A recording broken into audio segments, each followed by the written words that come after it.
হুম, নমস্কার বন্ধুরা, আমি রবি। আপনারা দেখছেন RS ব্লগ 480। আমরা আজকে যাচ্ছি কলকাতা থেকে জাসিডি, বৈদ্যনাথ ধাম এবং ওখানে কিছু সাইট সিন দেখব। সকালে ব্রেকফাস্ট করে তারপরে আমরা স্টেশনের দিকে আবার রওনা দিলাম। আমাদের ট্রেন দিয়ে দিয়েছে। আমাদের ট্রেন 5টার সময় ছাড়ার কথা, লালকোন এক্সপ্রেস। কোনো টিকিট পাচ্ছিলাম না, তো এটাই পেয়েছি। তো ট্রেন প্রচুর লেট, 10:30টার সময় ছাড়বে বলেছে। হালকা কিছু খাবার নিয়ে নিয়েছিলাম যাতে আমাদের ট্রেনে অসুবিধা না হয়, আর সাথে তো জল তো নিতেই হবে। খুবই ভালো লাগছে, দুজনে মিলে বেরিয়ে পড়েছি। এই যে কলকাতা স্টেশনটি, বৃষ্টি পড়ছে, আর আমরা দুজনে বেরালে আর বাবার কাছে গেলে বৃষ্টি হবেই। আমরা আগেও ঘুরেছি, বৃষ্টি পড়েছে। বাড়িটা খুব সুন্দরও লাগছে আর মজাও লাগছে যে বাবার কাছে যাচ্ছি। ভিডিওটি দেখতে থাকুন, ভালো লাগলে লাইক, কমেন্ট, শেয়ার অবশ্যই করবেন। কত খরচ পড়লো সবটাই আপনাদের তুলে ধরবো যাতে সুবিধা হয়। সকাল দুপুর কলকাতা এবং হাওড়া শিয়ালদা থেকেও ট্রেন রয়েছে জাসিডির উদ্দেশ্যে রওনা দেওয়ার জন্য। আমাদের বিকাল হয়ে গেছিল জাসিডি স্টেশনে পৌঁছাতে। 5:30টার সময় এসে পৌঁছালাম।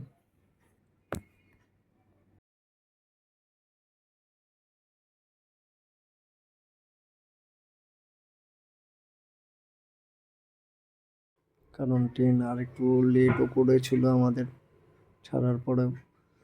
আর রাস্তায় বেরিয়ে একটা অটো খুঁজছি বা টোটো বা কিছু যদি যাই আর কি। আমরা এসে পৌঁছে গেলাম টাওয়ার চকে। আর কিছুক্ষণ লাগবে হয়তো। ওই যে দেখা যাচ্ছে টাওয়ার চক। নেই আশেপাশে আমরা হোটেল নেব।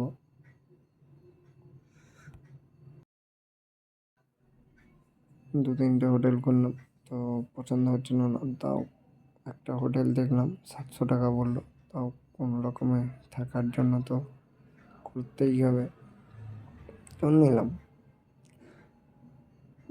2 দিন ছিলাম, 1400 টাকা পড়লো। তো রাতও অনেক হতে চললো, তো এবার ডিনারটাও সেরে ফেলতে হবে। ওই সোজাটা হচ্ছে মার্কেট। মার্কেটের পাশেই যে দোকানগুলো রয়েছে, এখান থেকেই আমরা খাবারটা খেলাম। খুব সুন্দর খাবার বানায়, ভালো লেগেছে। খাবার দাবার সেরেই আমরা শুয়ে পড়েছিলাম, কারণ ভোরবেলায় বেরোতেই হবে, পুজো দিতে হবে। আমরা ভেবেছিলাম পরের দিন দেবো হয়তো, তো বললাম না, কালকেই দিয়ে দিই যাতে অসুবিধা না হয়, কারণ ট্রেনেরও তো ব্যাপার আছে। তাই জন্য আমরা আজকেই দিয়ে দিলাম। আমরা বেরিয়ে পড়েছি পুজো দেওয়ার জন্য, যাচ্ছি। প্রচুর অন্ধকার। হোটেল থেকে আমরা মোটামুটি ভালোই হেঁটেছি।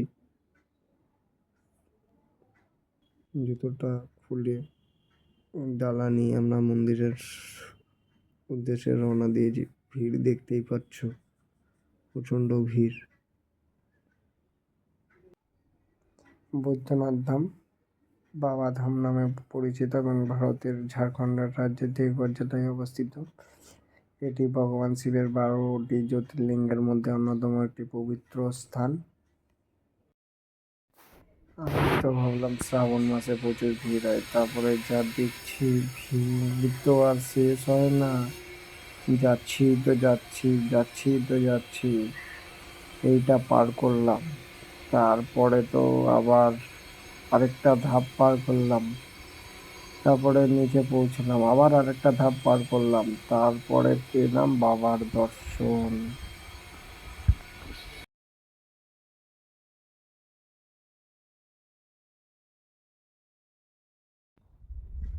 মাতা পার্বতী আর বাবা শিবের মন্দির।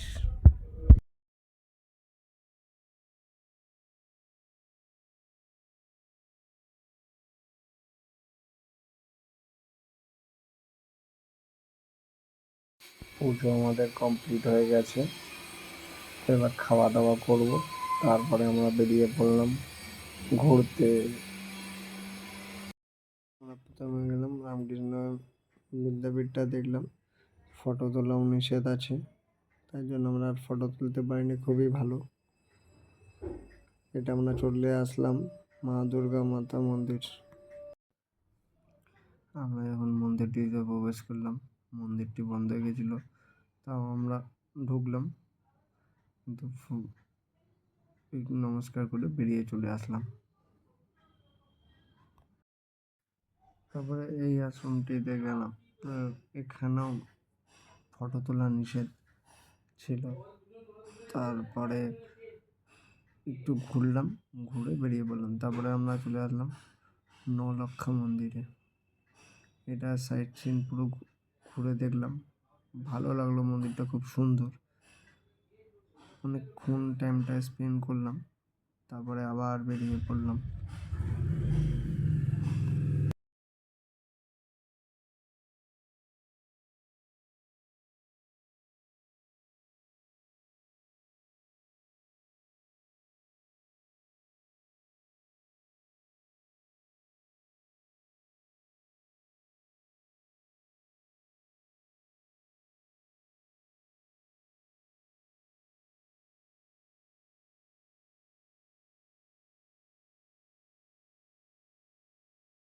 একদিকে শিব, একদিকে কৃষ্ণ। এবার আমরা প্রবেশ করবো তপবনের ভেতরে। প্রবেশ করে গেছি, ভেতরে যাচ্ছি।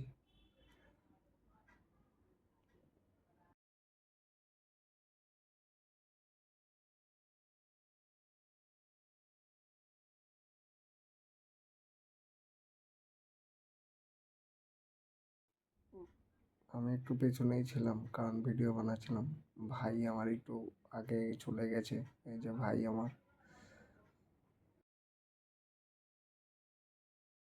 ওই তপবনের ভেতরে একটু ছোট ছোট পাহাড় ছিল, সিঁড়ি দিয়ে উপরে উঠলাম। একটু সাইডে জঙ্গলগুলো ছিল, ওইগুলো একটু দেখলাম, ব্যাস। দেখে তারপরে আমরা আবার রওনা দিলাম।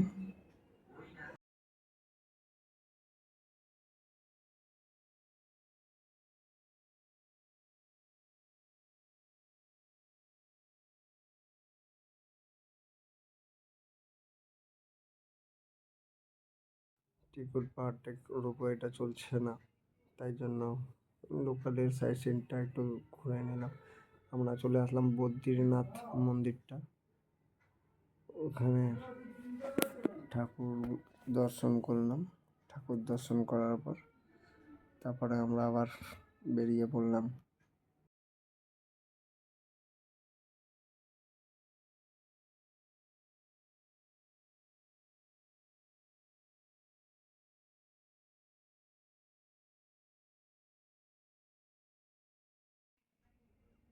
অসাধারণ একটা ভিউ উপভোগ করলাম ব্রিজের উপরে দাঁড়িয়ে। আমাদের টোটো আবার চলছে, একটু দাঁড়িয়ে একটু চা খেলাম। চা খাওয়ার পর আমরা আবার রওনা দিলাম নন্দন পাহাড়ের দিকে। সিঁড়ি বেয়ে উঠতে উঠতে তো আমাদের পা ব্যথা হয়ে যাচ্ছে তো মনে হয়। বাপরে বাপ, কতগুলো সিঁড়ি!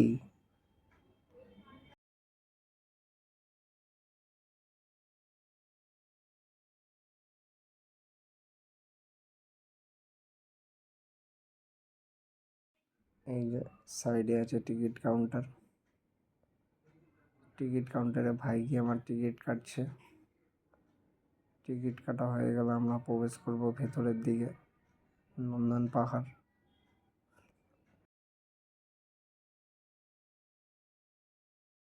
হর হর মহাদেব।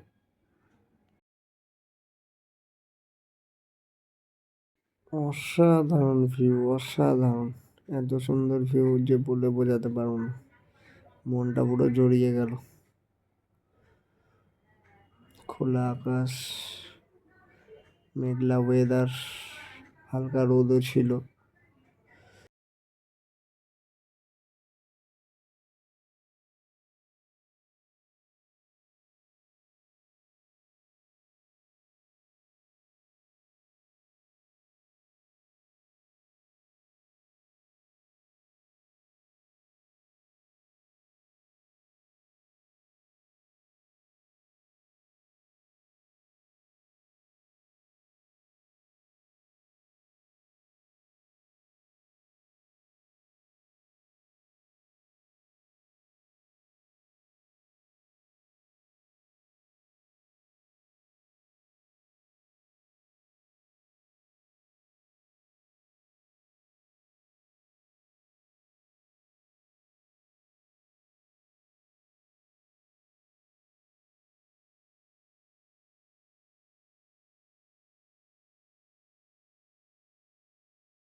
পাশেই ছোট ছোট মন্দিরগুলো ছিল, সেই মন্দিরগুলো একটু দর্শন করে নিলাম।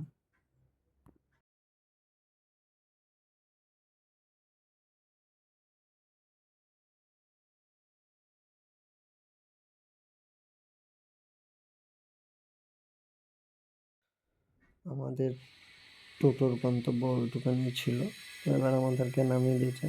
তো আমরা অনুকূল ঠাকুরের ওই আশ্রমটায় যাচ্ছি। দুপুরের খাবারটা ওখানেই সেরে নেবো।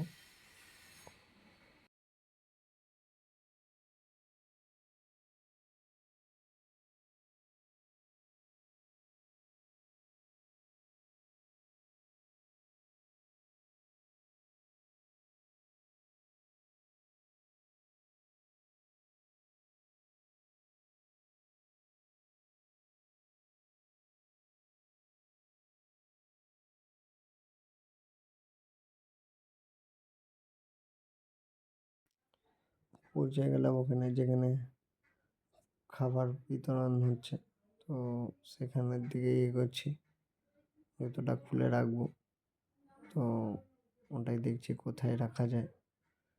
আর জুতোটা রেখে দিয়ে এবার আমরা এগিয়ে চলছি সামনের দিকে। এই যে জায়গাটা দেখছো, ওখানে খাওয়া দাওয়ার প্রোগ্রাম চলছে। তো আমরা এবার ঢুকবো ভেতরে।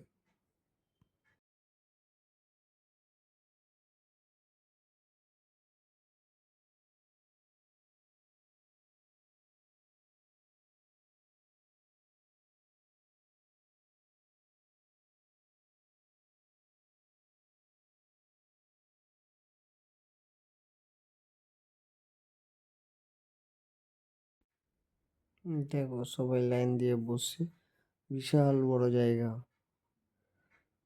প্রচুর জন বসতে পারবে। এই যে খেতে বসেছি আমরা।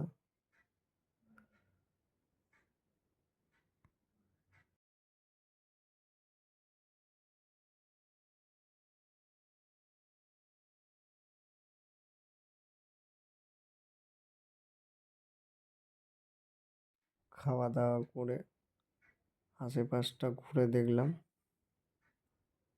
খুব সুন্দর, ভালোও লাগছিল।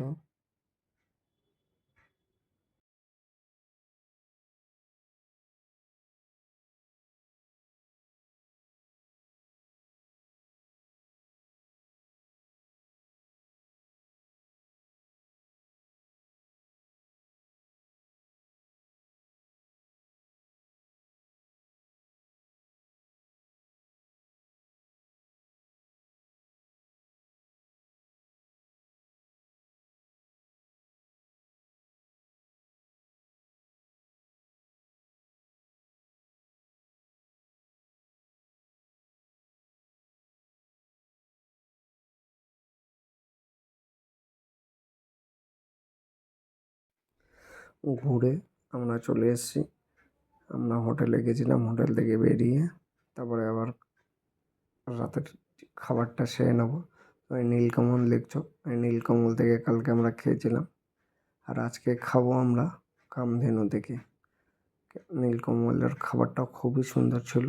আজকে কামধেনু থেকে খাবো, দেখি খাবারটা কীরকম লাগে, আশা করি ভালোই লাগবে। তারপরে কালকে আবার সকালে ট্রেন আছে, তাই জন্য বেশি দেরি না করে একটু মার্কেটটা ঘুরে নিলাম। ঘুরে নিয়ে তারপরে চলে যাব হোটেলে, কারণ তাড়াতাড়ি শুয়ে পড়তে হবে। কালকে আবার তাড়াতাড়ি স্টেশনে পৌঁছাতে হবে, কারণ 10:45-এর ট্রেন।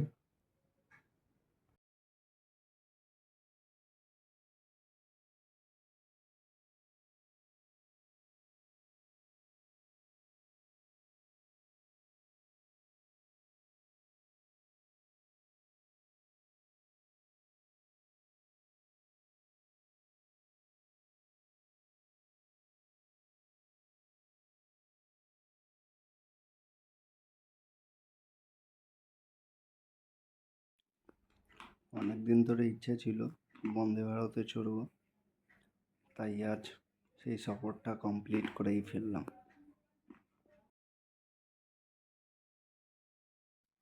এখানেই আমার গন্তব্য শেষ করছি।